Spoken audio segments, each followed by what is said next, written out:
So this is a top-down analysis video again for next week. I was gonna try to make it seem all fancy and seem like, oh, it took me a lot of time to make an analysis, but it's really simple to make an analysis. It's the psychology part that's the rough part, very rough. So let's just take a look back at my first video when I posted my first video for the year of what the trade I was looking for. I had called this out, the trade from down here all the way up to this zone right here. I called that trade out. And let's be honest, let's be real. I didn't catch that whole trade due to I guess my own psychology. At the end of the day, due to my own psychology. On the retracements, man, I thought price was going to reverse just because I was listening to the news as well with everything else. So it kind of clouded my judgment a little bit, you know. But it's a lesson learned. Lesson learned every day, every trading day. It's a new opportunity. 2025, we're going to get it. And we are only trading gold. Get that off my computer. So anyway, let's go ahead and get into this top-down analysis right here. Like I said, I ain't trying to make it very hard. It's very simple. So the previous trade, I had called this a supply and demand, an actual demand setup from here all the way up to this zone, but I didn't catch it. I caught some of it, but you know, as a swing trader, I know I need to hold that for over a week, and I just didn't play out. So live and learn, move on to the next trade. So as I do this markdown analysis right here, so what I do, I go ahead and I look at the weekly. And the weekly look like it's a bit of a consolidation, but, you know, a little bit of a sideways movement because it's not up, it's not down. It's just kind of moving around. It's just kind of going like sideways. So this down, up here. Maybe come down again, maybe down in here, maybe up, maybe down, maybe up. But I think overall gold is trying to edge down is what I do believe. So anyway, just looking at this weekly right here, I go ahead and mark my zones on here. Make this it really took me 5 minutes to come up with my analysis earlier today, but I'm just making this video just for top-down analysis purposes of what I do. So on the weekly, I go and I mark my levels up. So gold moves every $50 in levels, and the way gold is counted is completely different from other pairs. Go ahead and clone this. My bias is sell, so I only try to use like three levels. I try to put like 3 levels on there. No more than 3, just because I only want to focus in a certain range. So then I go ahead and put that here. Clone that again. And then a 260.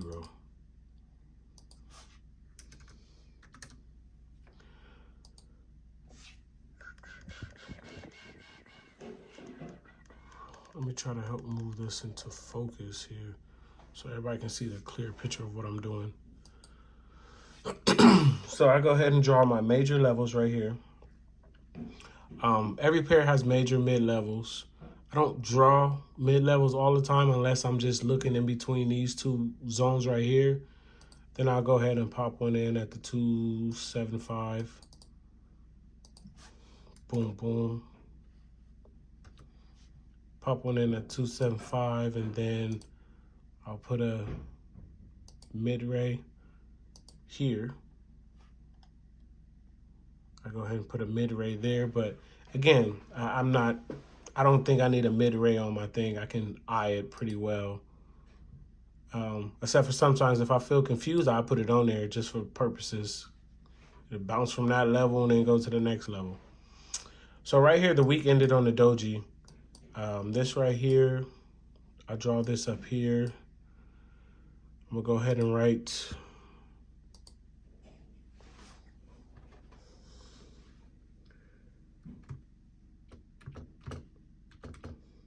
strong daily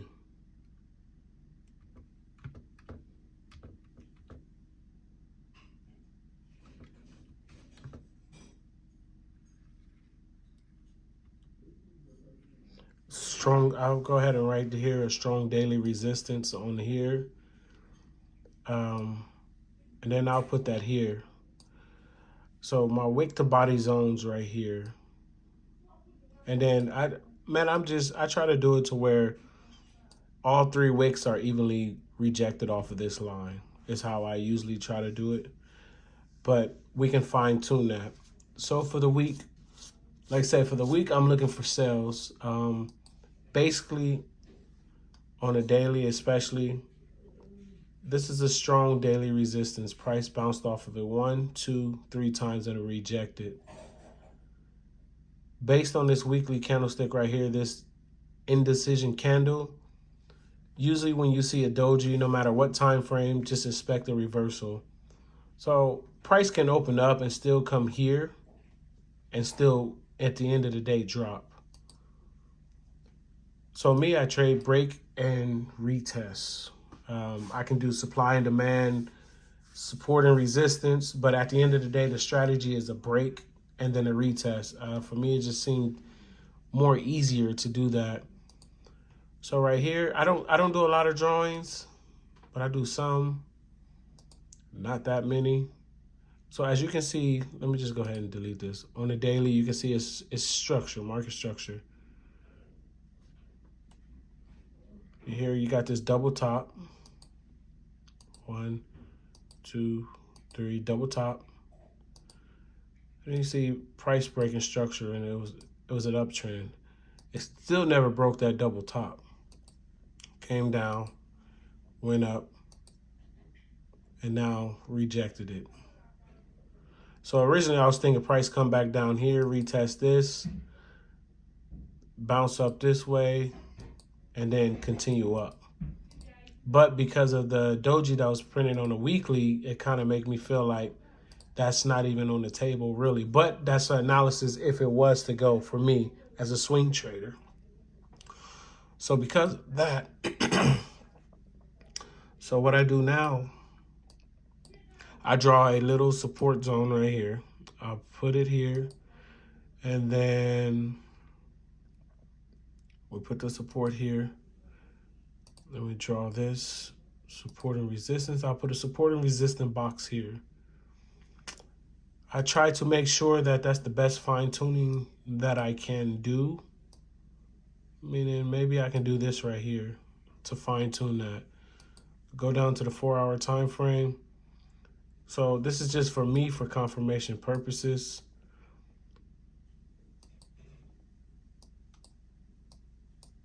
So for me, I need price to break the 127 zone, 12700, and then break, retest, and then a continuation of bearish confirmation. And then as a swing trader, I'm coming all the way down to this level here. There's stops and take profit levels, partial take profit levels along the way. But because I analyze the weekly, I'm looking at where price can end for the week, the next 2 weeks. And I can see a candlestick coming down this way for 1 week and then the next week coming down here as well. I can see that being a possibility in a scenario. And it's just that simple. That's my analysis for the week. Price breaks down to the 12700 level, retest it, and then it drops to the 62600.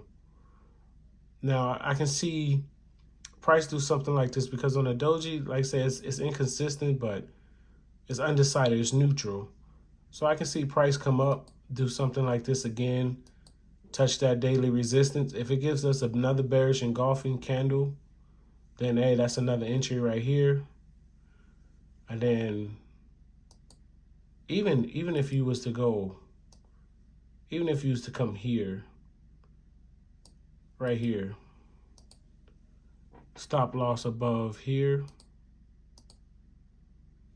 boom, stop loss above here, 2, price above there. That's still, what is that? That's still 672 pips. And then your stop loss is right, I will put my stop loss right above here. Depending on this retest, I put my stop loss right above the daily resistance, trusting that price is not going to get up to that point. But as you see, price wicked here, wicked here. So a safer bet is to place your stop loss here. And that's still a 3-to-1 risk-reward ratio. Another scenario, go here, price retest here, stop loss above here. That's why you wait for the break and the retest, so you can have the best entry possible. And then here, another 3-to, what's that, 3-to 9 risk reward ratio.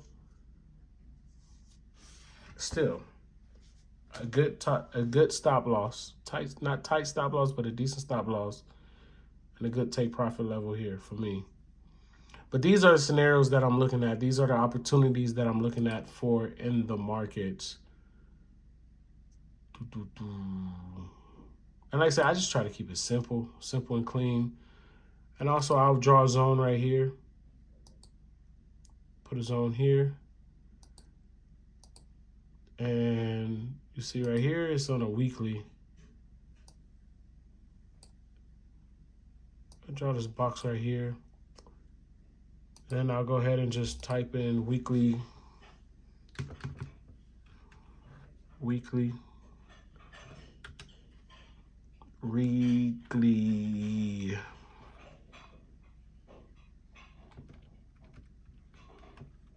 support zone.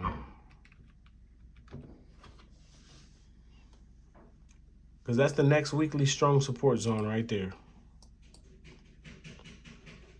Like I said, there's so many different case scenarios where you can really possibility. But the one case scenario that I am personally looking for is a break below this level, retest, come down. Now, I set my alerts just because for me, it's a cheat sheet in trading is to set an alert. And the alert let me know, hey, price is getting to my level. So I'll look for a close. A close below. And a retest. Notify me every time it crosses that line. And I'll save that. Now, in the case on this weekly, price wants to come down, or even if depending, let's see how price opens up. Come up, come down, go here again, and then reject it again. I got another opportunity there. So I put another alert here.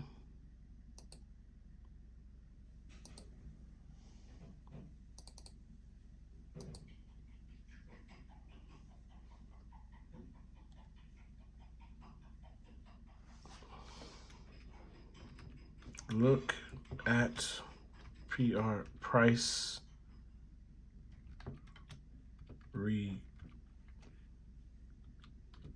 rejections. That way, if price don't reject, okay, hey, price don't reject for me. Look at price rejections, save.